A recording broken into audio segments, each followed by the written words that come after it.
We tried that for 10 minutes. 2019년에 경찰의 총격이나 무력 사용에 의해서 1,004명이나 사망했습니다.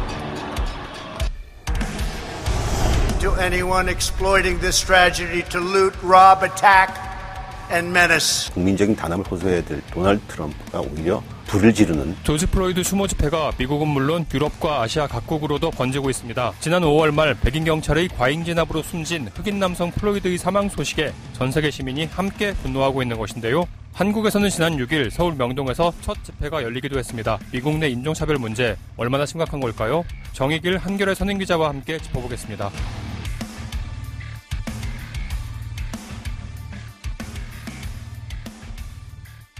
미국의 흑인 사망 시위가 걷잡을 수 없이 커진 근본적 배경은 어떤 건가요? 미국 사회에서 닥치고 있는 세 가지 위기가 있다고 봅니다. 코로나 위기, 미국이 최대 확진자가 됐고 사망자가 10만 명이 넘어선 상황입니다. 대공황에 준하는 경제 위기가 번지고 있습니다. 신규 실업자가 4천만 명이 나왔습니다. 미국 전체 노동력의 약 4분의 1 정도가 실업자가 됐다는 얘기입니다. 4분의 1이요?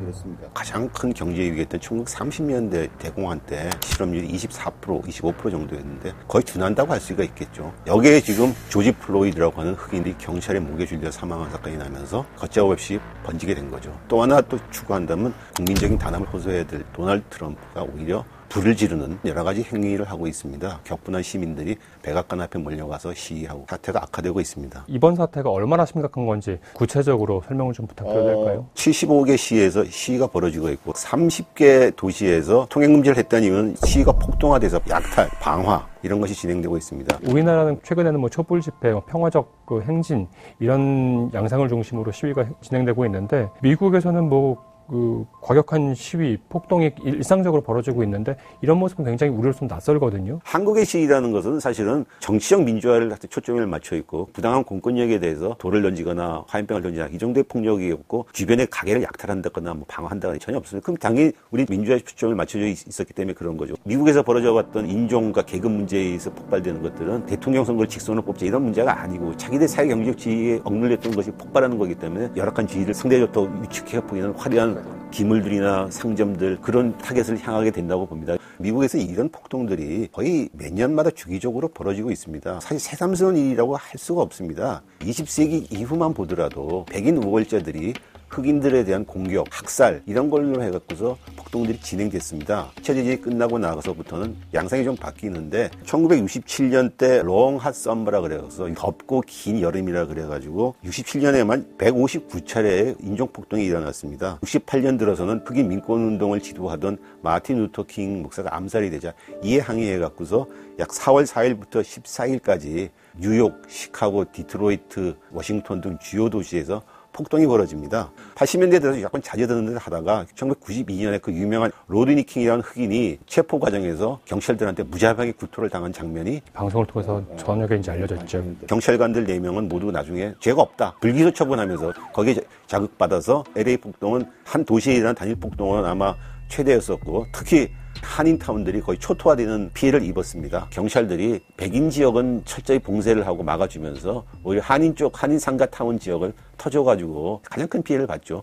그래서 이제 우리 국내에도 그때 LA 폭동이라고 불리는 그 사태가 많이 알려졌었죠. 그렇죠. 2013년에 플로리다에서 트레이본 마틴이라는 흑인 소년이 백인 남자에 의해서 죽음을 당합니다. 근데 이 남자가 처벌도 안 받고 풀려나게 되면 정당방위였다. 여기에 항의하면서 블랙 라이브스 매터라는 운동이 이제 일어나는데 2014년에 뉴욕에서 흑인인 에릭 가너가 경찰에 의해서 체포되는 과정에서 지금 조지 플로이드 사건과 똑같이 백인 경찰에 대해서 무릎으로 목이 눌려가지고 I can breathe라는 말을 11차례나 반복했는데도 죽은 사망이 일어났습니다. 곧 이어서 8월 달에 미주리 퍼거슨에서 마이클 브라운이라는 흑인 소년이 비무장이었는데 경찰에서 일방적으로 총격을 받아서 사망하게 됩니다. 흑인 생명도 소중하다. 이 운동이 전국적으로 번지고 시위와 폭동들이 간헐적으로 벌어져 왔습니다. 근데 이번에 똑같은 사건이 에릭 가너와 똑같은 사건이 벌어지면서 당연히 촉발된 거죠. 네. 흑인에 대한 차별이 심하다고 하는데 사실 미국에서는 흑인 대통령도 나오고 있고 흑인 주지사도 나오고 있는데 어떻게 계속 이런 흑인에 대한 인종차별이 존재하고 있는 겁니까? 맞습니다. 미국에서 흑인의 인구는 13%입니다. 흑인의 정치적 대표성을 보여주는 지표인 연방 하원 의원 흑인 비율이 12%입니다.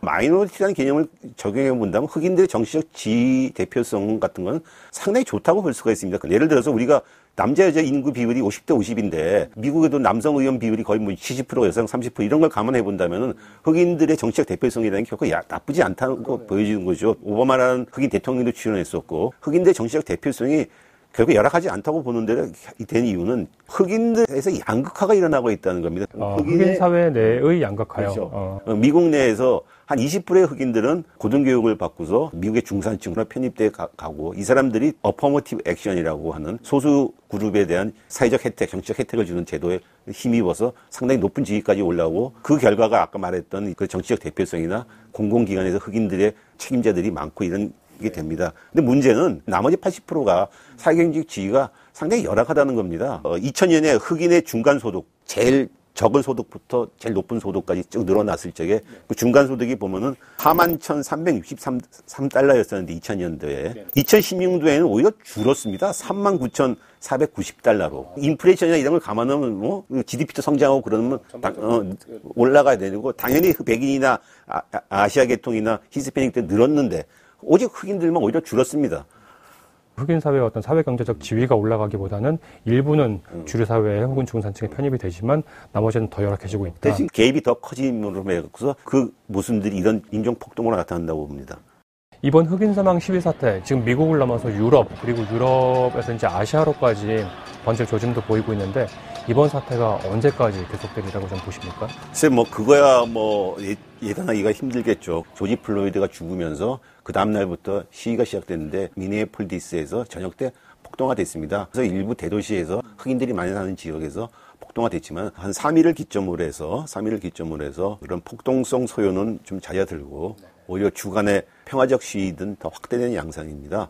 미국 경찰 에릭 가너 사건도 말씀을 해주셨습니다만 그 미국 경찰의 과잉 진압 그리고 또 과잉 대응 행태 어떻게 이런 일이 좀 가능한 건가요? 미국 경찰들이 정당한 공무를 집행하는 과정에서 피의자의 인명 손상을 했다면은 책임지지 않아도 된다. 대법원에서 판례로 완전히 확립이 돼 갖고서 그게 이른바 이제 공무원 면책권이라고 그렇죠. 해석이 돼서 피의자가 특히 백인이 아니라 유색인종 혹은 이번처럼 흑인일 경우에는 또 다릅니까? 그 대응 양상이?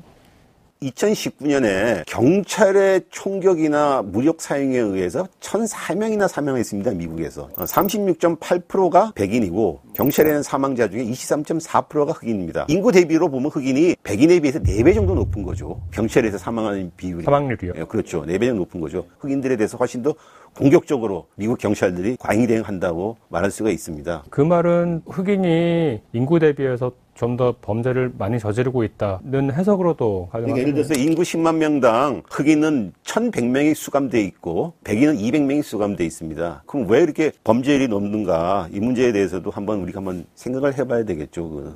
어떤 시위가 어쨌든 잦아들려면은 적어도 미국 사회 내에서라도요. 뭔가 제도적 개선책, 해결 방안, 지금 기층 민중 혹은 흑인들이 갖고 있는 불만을 해소할 수 있는요. 그런 게 나와줘야 될 텐데 이 비슷한 사건이 있을 때마다 흑인에 대한 경찰의 과도한 공권력 남용을 좀 견제해야 된다. 제도적으로 좀 해법을 마련해야 된다라는 목소리는 있었던 것 같은데 이번에는 어떻습니까? 이번에도 그런 얘기가 나오는데 사실상 그동안 한 번도 이루어진 게 없습니다. 근본적으로. 조 바이든 민주당 대선 후보가 경찰 감독위원회를 설치하겠다 이런 얘기를 하겠는데 미국의 총기 소유지 문화가 근본적으로 바뀌지 않는 이상 경찰의 그런 과잉 대응이라는 것도 사실 불가피하다고 저는 봅니다. 왜냐하면은 2020년 현재 오늘 지금 시점까지 미국에서 경찰이 한 94명이 사망했습니다. 그중에 22명이 총격으로 사망했습니다. 2018년에 경찰 사망수가 150명, 약 160명 내로 계속 왔다 갔다 합니다. 1980년 280명이 경찰이 사망했습니다. 그러니까 경찰 입장에서는 어찌 보면 항사총을 이어받다고는 위험성을 갖고 있기 때문에 그런 과잉대응이 나온 거라고 생각합니다. 또 하나는 아까 말했지만 더 근본적인 사회경제적인 이런 흑인이나 백인도 마찬가지인데 상대적인 박탈감과 지위 향상이 이루어지지 않는다면 이 문제가 참 해결되기가 힘들 거라고 봅니다.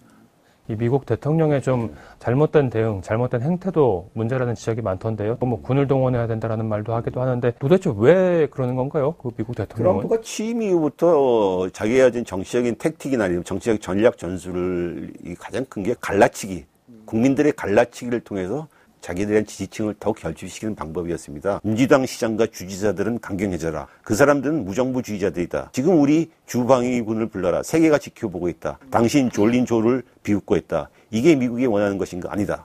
이게 사실 대통령이 할 발언이 아니죠. 그러니까요. 이런 사건이 났을 적에는 아쉽다 그러고 애도한다 그러고 단합하자 그러고 좀 자제해달라 얘기를 해야 되는데 워싱턴에서는 백악관 시민들이 몰려와갖고서 트럼프는 벙커로 들어가고 며칠 전에는 평화적으로 시위하고 있었는데 최루가스랑 고무탄환을 발사해서 시위대를 다 비켜버리고 길을 낸 다음에 트럼프가 교회까지 걸어가서 성경을 들고서 이렇게 거기에 대해서 성공의 대주교가 우리 교회와 성경을 이용하느냐 비난의 성을 퍼붓고 왜 대통령이 저럴까 그러는데 그걸 지지하는 사람들이 미국에 많다는 겁니다.